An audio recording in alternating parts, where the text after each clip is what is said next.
ನಿಮ್ಮಮ್ಮ ಸೀರೆ ಉಟ್ಕೊಂಡ್ಮೇಲೆ ದುಶ್ಯಾಸನಂತರ ಸೀರೆ ಎಳ್ದು ಇಸ್ತ್ರಿ ಮಾಡ್ಬೇಕಾ?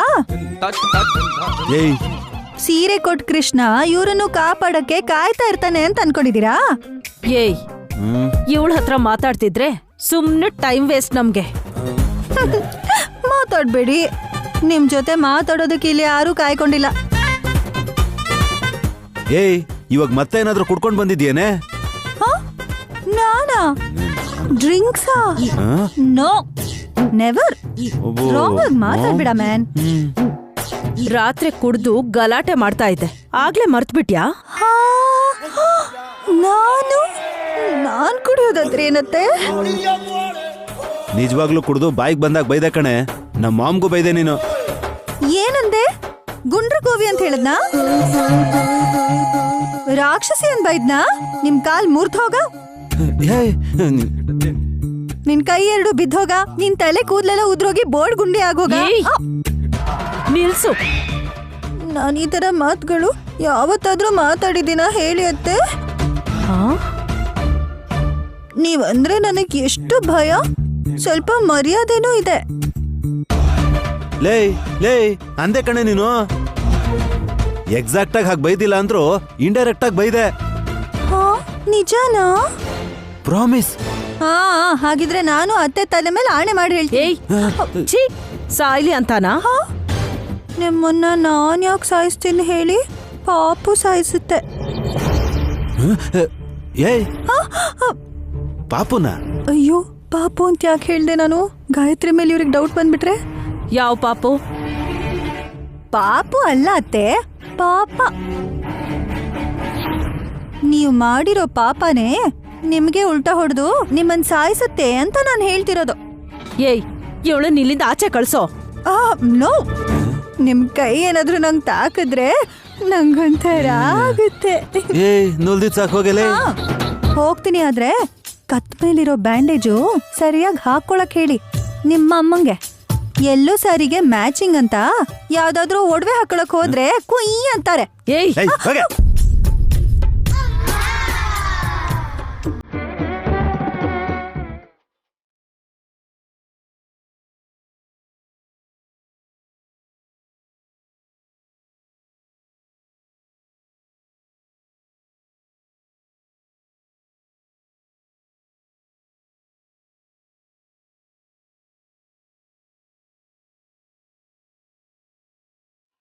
ಎಲ್ಲಿ ನೋಡೋಡಮ್ಮ, ತಂದಿದ್ದೀನಿ. ದೊಡ್ಡ ಕೆಲ್ಸಾನೇ ಮಾಡ್ಕೊಂಡ್ ಬಂದಿದ್ಯಾ. ಮಾವಿನ ಹಣ್ಣು ಕಿತ್ಬೇಕಂದ್ರೆ ನನ್ನ ಕೈಲಿ ಆಗಲ್ಲ. ತುಳಸಿ ಹೇಳಿದ್ರಲ್ಲ, ಪಟ್ಟಂತ ಕಿತ್ಕೊಂಡ್ ಬಂದ್ಬಿಟ್ಟೆ. ಕಿತ್ತದ ಮೇಲೆ ಕೆನ್ನೆ ತಟ್ಕೊಂಡಿದ್ದಾನೆ. ತಟ್ಕೋಬೇಕಾ? ಯಾಕಮ್ಮ? ಪೂಜೆಗಾದ್ರೂ ಸರಿ, ತುಳಸಿ ಕಟ್ಟೆಯಿಂದ ತುಳಸಿ ಕಿತ್ಕೊಂಡ್ ಬಂದ್ರೆ ಪಾಪನೇ.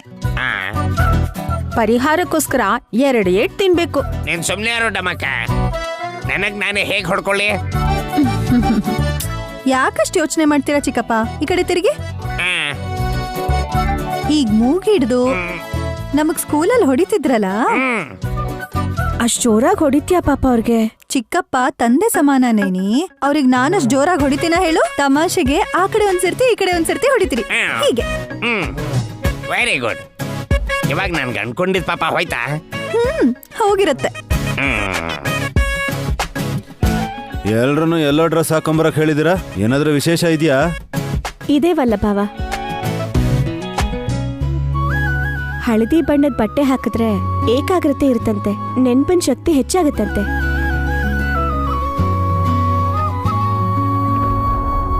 ಇವಾಗ ನಾವೆಲ್ಲರೂ ಎಕ್ಸಾಮ್ ಬರಿಬೇಕಾಕ? ಬರೆಯೋ ಅವಶ್ಯಕತೆ ಇಲ್ಲ, ಪಾಲ್ಗೊಂಡ್ರೆ ಸಾಕು. ಪರೀಕ್ಷೆ ನಡೆಯುತ್ತೆ, ಫಲಿತಾಂಶನೂ ಸಿಗುತ್ತೆ. ಏನ್ ಮಾಡ್ತಿದ್ದೀರಾ ಅಂತ ಸ್ವಲ್ಪ ನನಗೂ ಅರ್ಥ ಆಗೋ ಹಾಗೆ ಹೇಳ್ಬೋದಲ್ಲ? ಅದನ್ನೆಲ್ಲ ಗುರುಗಳೇ ಹೇಳ್ತಾರೆ. ಬನ್ನಿ ಗುರುಗಳೇ.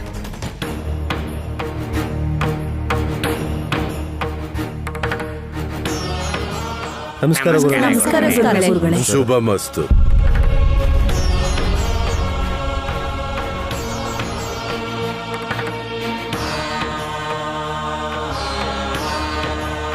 ಕೃಷ್ಣ ದ್ವೈಪಾಯನ ಅಂತ ಹೆಸರಿರೋ ಮಹಾನುಭಾವರು ವೇದಗಳನ್ನ ವ್ಯಾಖ್ಯಾನ ಮಾಡಿರೋದ್ರಿಂದ ವೇದವ್ಯಾಸರು ಅಂತ ಕರೆಸ್ಕೊಂಡ್ರು.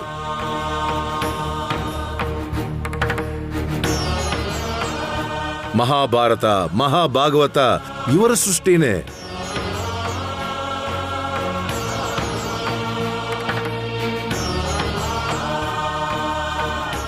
ಆಷಾಢದಲ್ಲಿ ಒಳ್ಳೆ ದಿನ ಇಲ್ಲ ಅನ್ನೋದು ಸುಳ್ಳು.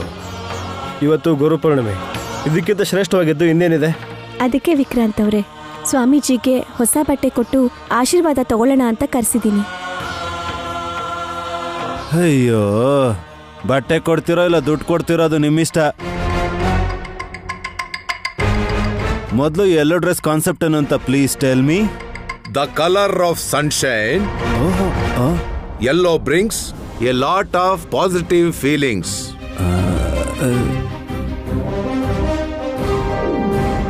Joy, happiness and hope all are written in yellow's domain. It can boost confidence, curiosity and even improve learning.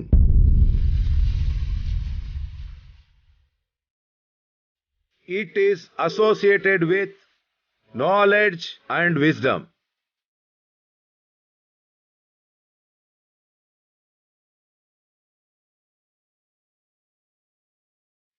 ನನ್ ಗಂಡ ಬದುಕಿದಾರ ಸತ್ತೋದ್ರಾ? ಅವ್ರ ಕೈ ಗಿಣ್ ನೋಡಿ. ಇಂಗ್ಲಿಷಲ್ಲಿ ಮಾತಾಡ್ತಿದ್ದಾರೆ ಗುರುಗಳು. ವಲ್ಲಭ, ನಮ್ ನೋಟ್ ಮೇಲೆ ಎಷ್ಟು ಭಾಷೆಗಳಿದೆಯೋ ಅಷ್ಟು ಭಾಷೆಗಳನ್ನ ಸ್ಪಷ್ಟವಾಗಿ ಗುರುಗಳು ಮಾತಾಡ್ತಾರೆ.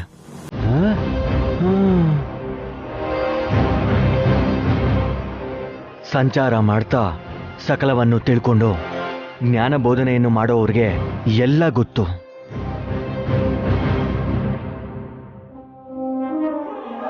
ಹಸ್ಬೆಂಡು, ಸಂಚಾರ ಅಂತಂದ್ರೆ ನೀವ್ ಟೂರ್ ಹೊಡೆಯೋ ರೀತಿ ಅಲ್ಲ. ಗೊತ್ತಾಯ್ತು ಬಿಡ. ನೈನಿ ಏನೋ ಪರೀಕ್ಷೆ ಅಂದ್ಲು. ಏನ್ ಮಾಡಕ್ ಹೊರಟಿದೀವಿ ಅಂತ ಗುರುಗಳೇ ಹೇಳ್ಬೋದಾ? ತಿಲೋತ್ತಮ, ಇಬ್ಬರು ನನ್ನ ಕೇಳಿದ್ದಾರೆ ಹೊರತು ಮಿಕ್ಕಿದವರ ಎಲ್ಲರ ಮನಸ್ಸಲ್ಲೂ ನಯನಿ ಹಣೆ ಮೇಲೆ ನಾಗರಾಜನ ಹೆಡೆಯಿಂದ ತನ್ನ ರಕ್ತದಿಂದಾನೇ ಕುಂಕುಮ ಯಾಕಿಟ್ಟ ಅನ್ನೋ ಬಹಳಷ್ಟು ಪ್ರಶ್ನೆಗಳು ನಿಮ್ಮನ್ನೆಲ್ಲ ಕಾಡ್ತಾನೇ ಇದೆ.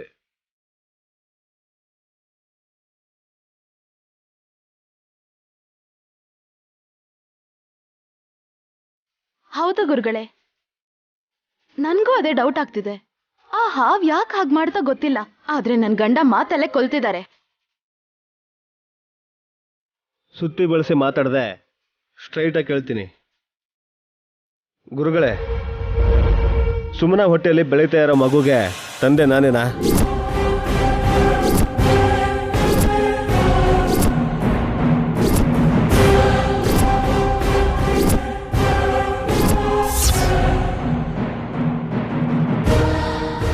ಹುಚ್ಚು ನನ್ ಮಗ್ನೆ, ನನ್ ಮರ್ಯಾದೆ ಹಾಳು ಮಾಡ್ತಿದ್ಯಲ್ಲೋ. ಎಲ್ರ ಮುಂದೆ ಕೇಳೋ ಪ್ರಶ್ನೆನಾ ಇದು?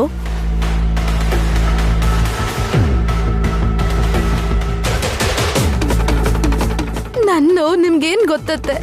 ರೂಮ್ ಬಾಗ್ಲು ಹಾಕಿ ನನ್ ಕುದ್ಕೆ ಹಿಡ್ದು ನೀನ್ ಮಾಡ್ಬಾರ್ದು ಮಾಡಿ ಇಲ್ಲಿವರೆಗೂ ಮುಂದುವರೆದಿದ್ಯಾ ಅಂತ ಕೇಳ್ತಾರೆ ಇವರು. ವಿಕ್ರಾಂತ್, ಸ್ಯಾಡಿಸ್ ತರ ಬಿಹೇವ್ ಮಾಡ್ತಿದ್ಯಲ್ಲೋ. ಕ್ವಶನ್ ಕೇಳಿದಾಗ ಆನ್ಸರ್ ಮಾಡದೆ ಎದುರು ಮಾತಾಡಿದ್ರೆ ಕೋಪ ಬರುತ್ತೆ ಅಲ್ವಾ ಬ್ರೋ? ಬಾಯಿ ಮುಚ್ಚೋ. ಹಾಗಂತ ಸುಮ್ಮನ ಕತ್ತಿ ಹಿಸುಕ್ತೀಯ ನೀನು?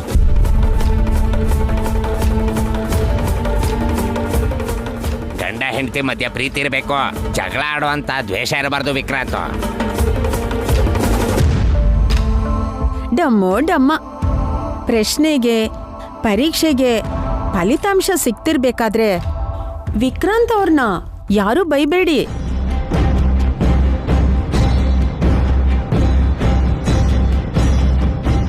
ವಿಕ್ರಾಂತ್ ಅವರೇ, ದಯವಿಟ್ಟು ನನ್ನ ತಂಗಿ ಬಗ್ಗೆ ಅಪಾರ್ಥ ಮಾಡ್ಕೋಬೇಡಿ. ಅದಕ್ಕೆ ಪ್ಲೀಸ್ ನೀವು ನನ್ನ ಮುಂದೆ ಕೈ ಜೋಡಿಸ್ಬಾರ್ದು. ನನ್ನ ವರ್ತನೆಗೆ ನಾನು ಕ್ಷಮಾಪಣೆ ಕೇಳ್ತೀನಿ. ನೀನ್ ಬೈ ಮಿಸ್ಟೇಕ್ ಹೇಳಿಲ್ಲ ವಿಕ್ರಾಂತ್,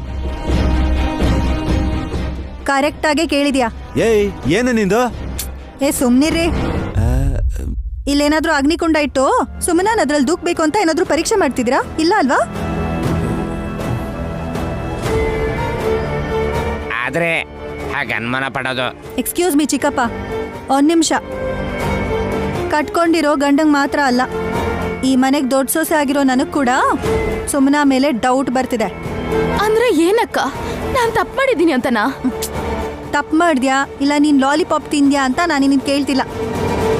ಹೇಳ್ಬೇಕು ಅಂದ್ರೆ ವಿಕ್ರಾಂತಿಗ್ ಸಂಕೋಚ ಆಗಿ ಕೇಳೋಕಾಗ್ದೆ ನಾನ್ ಕೇಳ್ತಾ ಇದೀನಿ. ನಿಜವಾಗ್ಲೂ ನೀನ್ ಪ್ರೆಗ್ನೆಂಟ್ ಹೌದೋ ಅಲ್ವೋ?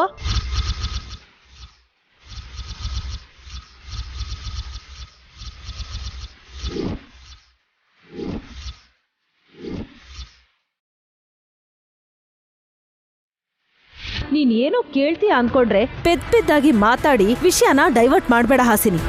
ನನಗಂತೂ ಬುದ್ಧಿ ಇಲ್ಲ. ಸರಿ, ನಿಮ್ ಬುದ್ಧಿಗೆ ಏನಾಗಿದೆ ಅತ್ತೆ? ನೀನ್ ಯಾಕೆ ಹೀಗ್ ಮಾತಾಡ್ತಿದ್ಯಾ ಅಂತ ಕೇಳ್ಬೋದಾ? Why not? ಸುಮನ ಪ್ರೆಗ್ನೆಂಟ್ ಆಗಿದ್ದು, ಆಮೇಲೆ ಚೆಕಪ್ ಮಾಡಿಸಿದ್ದು, ಅದಾದ್ಮೇಲೆ ಸೀಮಂತ ಮಾಡಿದ್ದು, 4, 5, 6, 7 ಅಂತ 7ನೇ ತಿಂಗಳವರೆಗೂ ಬಂದಿದೆ ಅಂತ ಹೇಳಿದ್ಲು. ಇದೆಲ್ಲ ನಡೆದಿದ್ಯಾ?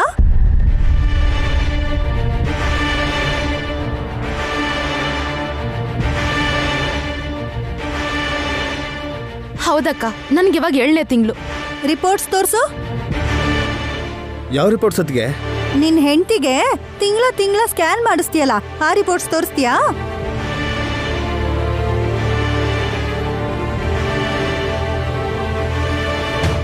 ಇಲ್ವಾ ವಿಕ್ರಾಂತ್ ಅವರೇ? ಹೇಯ್, ಯಾಕೋ ಸುಮ್ಮನಾಗ್ಬಿಟ್ಟೆ? ಲೈ, ರಿಪೋರ್ಟ್ಸ್ ಕಳ್ಕೊಂಡೇನಾ? ಇವನು ತಂದೆ ಆಗ್ತಾ ಇದ್ದಾನೆ, ಚಿಕ್ಕ ಮಕ್ಕಳ ತರ ಹೇಗೆ ಕಳ್ಕೊತಾನೆ? ಮಾತಾಡೋ. ವಿಕ್ರಾಂತ, ಯಾವುದಾದ್ರೂ ಇರ್ಲಿ, ನೇರವಾಗಿ ಹೇಳ್ತಿದ್ದ ನೀನು ಯಾಕೆ ಇವತ್ತು ಹೇಳೋಕ್ ಸಂಕೋಚ ಪಡ್ತಿದ್ಯಾ? ಏನ್ ಹೇಳಬೇಕು ಗೊತ್ತೇ ಆಗ್ತಿಲ್ಲ ಗುರುಗಳೇ. ಇರೋದ್ನ ಇದ್ದಂಗೆ ಹೇಳ್ಬೇಕು, ಅಲ್ಲಿ ಇಲ್ದೇ ಇದ್ರು ಸರಿನೇ. ನಿಜನೇ, ಅಲ್ಲೇನೂ ಇಲ್ಲ.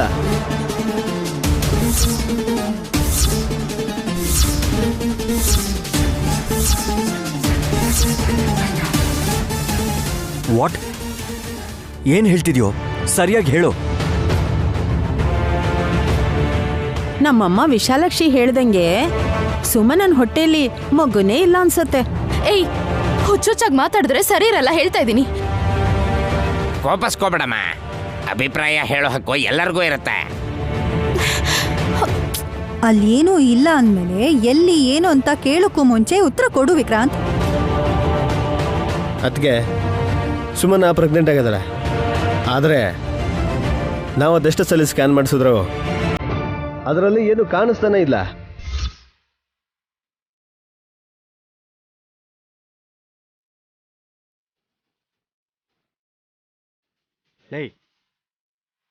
ಬೇರೆ ಕಡೆ ಸ್ಕ್ಯಾನಿಂಗ್ ಮಾಡಿಸ್ಬೇಕಾಗಿತ್ತು. ಎಲ್ಲಿಗೆ ಹೋದ್ರು ರಿಸಲ್ಟ್ಸ್ ಒಂದೇ ಥರ ಬರ್ತಾ ಇದೆ ಬ್ರೋ. ಅವಳು ಪ್ರೆಗ್ನೆಂಟ್ ಅಂತ ನೀನೇ ಹೇಳ್ತಿದ್ಯಾ, ಸ್ಕ್ಯಾನಿಂಗ್ ರಿಪೋರ್ಟ್ ಅಲ್ಲಿ ಏನು ತೋರಿಸ್ತಿಲ್ಲ ಅಂತಾನೂ ಹೇಳ್ತಿದ್ಯಾ. ಇದೆಲ್ಲ ಏನಂತಾನೆ ಅರ್ಥ ಆಗ್ತಿಲ್ಲ. ಡಮ್ಮೋ ಡಮ್ಮ, ಉಲ್ಟಾ ಪಲ್ಟಾ, ಸಾದಾ ಸೀದಾ ಬದಲಾವಣೆಗಳು ಆಗ್ತಾ ಇರತ್ತೆ. ಎಲ್ರ ಅನುಮಾನನೂ ತೀರ್ಬೇಕು ಅಂತ ಸ್ವಾಮೀಜಿನ ಕೇಳ್ಕೊಂಡೆ ಅತ್ತೆ. ಗುರುಪೂರ್ಣಿಮೆ ದಿನ ಎಲ್ಲ ಗೊತ್ತಾಗುತ್ತೆ ಅಂತ ಹೇಳಿದ್ರು. ಸುಮ್ಮನೆ ಈ ವರ್ತನೆಗೂ ಕಾರಣ ಗೊತ್ತಾಗುತ್ತೆ ಅಂತ ಹೇಳಿದ್ರು. ಓಹೋ, ಇದೆಲ್ಲ ನಿನ್ ಪ್ಲಾನ್ ಅಕ್ಕ? ಸುಮನ, ಸುಮ್ನಿರು. ನೀನು ಸಂಜಾಯಿಷಿ ಕೊಡ್ಬೇಡ. ಆಗ್ಲೇ ನೋಡಿದ್ರೆ ವಿಕ್ರಾಂತ್ ಅವ್ರೆ, ನನ್ ತಂಗಿ ಸೀತೆ ತರ ಸತಿ ಸಾವಿತ್ರಿ ಅನಸೂಯ ಅಂತ ಎಲ್ಲ ಹೇಳಿ ನೀನು ಮಾತಲ್ಲೇ ಬಣ್ಣ ಕಟ್ಬಿಟ್ಟು ಟಾಪಿಕ್ ನ ಇಲ್ಲಿವರೆಗೂ ಸ್ಮಾರ್ಟ್ ಆಗಿ ತಗೊಂಡ್ ಬಂದಿದ್ಯಂತ ನನಗಿವಾಗ ಅರ್ಥ ಆಯ್ತು.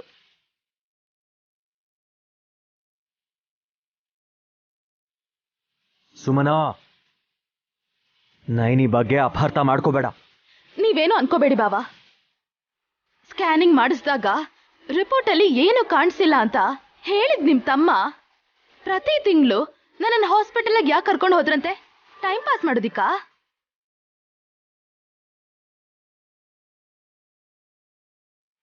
ಅಲ್ಲಲ್ಲೇ ಸರಿಯಾಗಿ ಕೇಳ್ದೆ ಸುಮ್ಮನೆ. ಗುರುಪೂರ್ಣಿಮಾ ಅಂದ್ರೆ ಗುರುಗಳಿಗೆ ನಮಸ್ಕಾರ ಮಾಡಿ ಪೂಜೆ ಮಾಡೋ ಶಾಸ್ತ್ರ ಅನ್ಕೊಂಡಿದೆ. ಆದ್ರೆ ಆಗ್ಲೇ ನಯನಿ ಪರೀಕ್ಷೆ ಫಲಿತಾಂಶ ಅಂದಾಗ ನಾನೇ ಅರ್ಥ ಮಾಡ್ಕೋಬೇಕಿತ್ತು ಕಣೋ.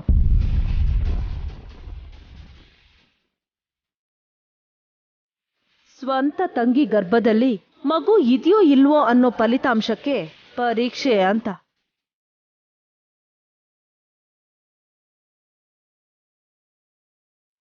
ಅನುಮಾನ ಕ್ಲಿಯರ್ ಮಾಡ್ಕೋಬೇಕಲ್ವಾ? ಎಂತ ಅನುಮಾನ ಅದು? ಅದ್ರ ಸೂಕ್ಷ್ಮತೆನೂ ಗೊತ್ತಿಲ್ವಾ? ಇವನೇನೋ ಹೆಂಡತಿಗ್ ಬೇರೆನೆ ಕತೆ ಇದೆ ಅನ್ನೋ ತರ ಮಾತಾಡ್ತಿದ್ದಾನೆ. ಅಕ್ಕ ನೋಡಿದ್ರೆ ತಂಗಿಗೆ ಹಿಡ್ದಿರೋ ಹುಚ್ಚಿನ ತೀವ್ರತೆ ಏನೋ ಅದಕ್ಕೆ ಕಾರಣ ಏನಂತ ತಿಳ್ಕೊಳ್ಳೋದಕ್ಕೆ ಈ ಪೂಜೆ ಇಟ್ಕೊಂಡಿದ್ದಾಳೆ. ಹೀಗೆ ಒಬ್ಬೊಬ್ರು ಒಂದೊಂದರ ನನ್ ಚಿಕ್ಕ ಸೊಸೆ ಬಗ್ಗೆ ಅನುಮಾನದಿಂದ ಮಾತಾಡ್ತಾ ಇದ್ರೆ ಯಾರ್ ಕೈಲಿ ಸಹಿಸ್ಕೊಳಕ್ಕಾಗತ್ತೆ ಹೇಳಿ?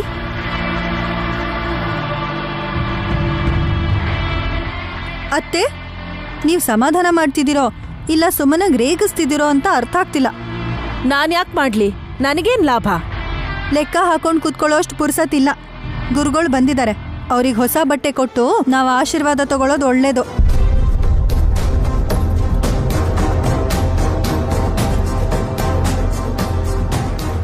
ಸುಮ್ಮನ ಬಗ್ಗೆ ಯಾರು ಹೇಳ್ತಾರಾಗ? ಸುಮ್ಮನೆ ಇರೋ ವಿಕ್ರಾಂತ್, ಪಬ್ಲಿಕ್ ಟಾಕ್ ತರ ಆಗ್ತಾ ಇದೆ ಇದು. ಮನೇಲಿ ನಡೆಯೋದು ಆಚೆ ಯಾರಾದ್ರೂ ಹೇಳ್ತಾರ? ಇಲ್ಲಿ ಹೊರಗ್ನವ್ರು ಯಾರು ಇಲ್ಲ ಮಾವ. ಯಾವ ಪರೀಕ್ಷೆ ಮಾಡ್ತೀರಾ ಹೇಳಿ? ಬೆಂಕಿಗೆ ಹಾರ್ಬೇಕಾ? ನಾನ್ ಹಾರಲ್ಲ. ಯಾಕೆ ಅಂದ್ರೆ ನಿಮ್ಮ ಅನುಮಾನ ತೀರಕ್ಕೆ ನನ್ ಮಗುನ ನನ್ ಬಲಿ ಕೊಡಲ್ಲ.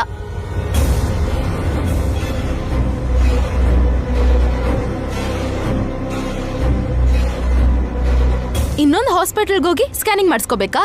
ನಾನ್ ಹೋಗಲ್ಲ. ಯಾಕೆ ಅಂದ್ರೆ ಇಲ್ಲಿವರೆಗೂ 4 ಹಾಸ್ಪಿಟಲ್ ಕರ್ಕೊಂಡು ಹೋಗಿದ್ದಾರೆ ನನ್ ಗಂಡ. ಪದೇ ಪದೇ ಸ್ಕ್ಯಾನಿಂಗ್ ಮಾಡಿಸಿದ್ರೆ ಹೊಟ್ಟೆಲಿರೋ ಮಗು ಒಳ್ಳೇದಲ್ಲ ಅಂತ ಒಬ್ರು ಡಾಕ್ಟ್ರು ಬುದ್ಧಿವಾದ ಹೇಳಿದ್ರು. ನಿಮ್ ಪರೀಕ್ಷೆನೂ ಬೇಡ, ಅದನ್ನ ಎದುರಿಸೋದೂ ಇಲ್ಲ.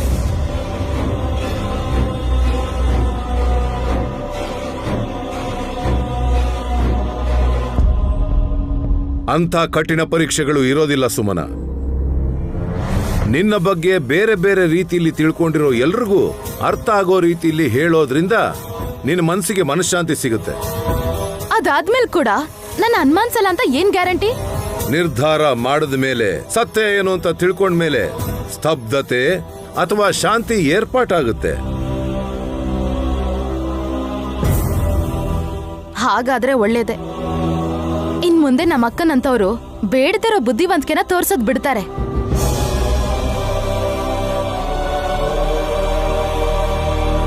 ಹಾಗೆ ಆಗ್ಲಿ. ನೀನ್ ಹಾಗೆ ತಿಳ್ಕೊಂಡು ಶಾಂತಳಾಗು.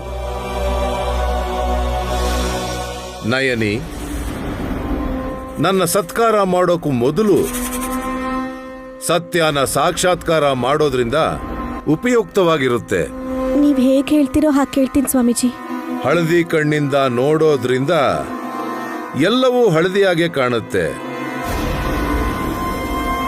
ನೇತ್ರ ಮನೋನೇತ್ರ ಮಿಲನ ಆದಾಗ ಗರ್ಭ ರಹಸ್ಯನ ಎಲ್ಲರೂ ಕಾಣಬಹುದು.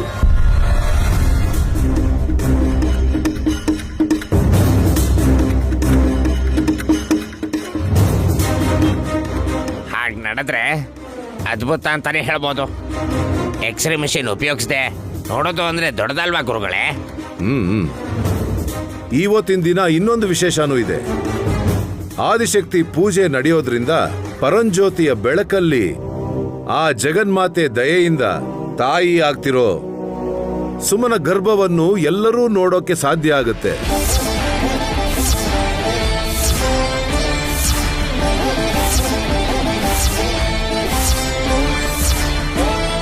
ಡಮ್ಮೋ ಡಮ್ಮ. ಷರತ್ತೇನಾದ್ರೂ ಇದೆಯಾ ಗುರುಗಳೇ? ಇದೆ. ಸುಮನ ಕಣ್ಣಿಗೆ ಬಟ್ಟೆ ಕಟ್ಟಬೇಕು.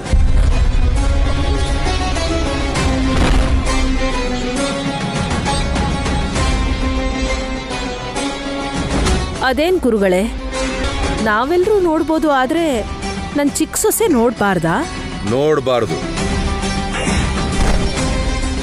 ಹಾಗೇನೆ ನೀವೆಲ್ಲರೂ ನೋಡಿದ್ಮೇಲೆ ಏನನ್ನ ನೋಡಿದ್ರಿ ಅಂತ ನೀವು ಅವಳಿಗೆ ಹೇಳಬಾರ್ದು.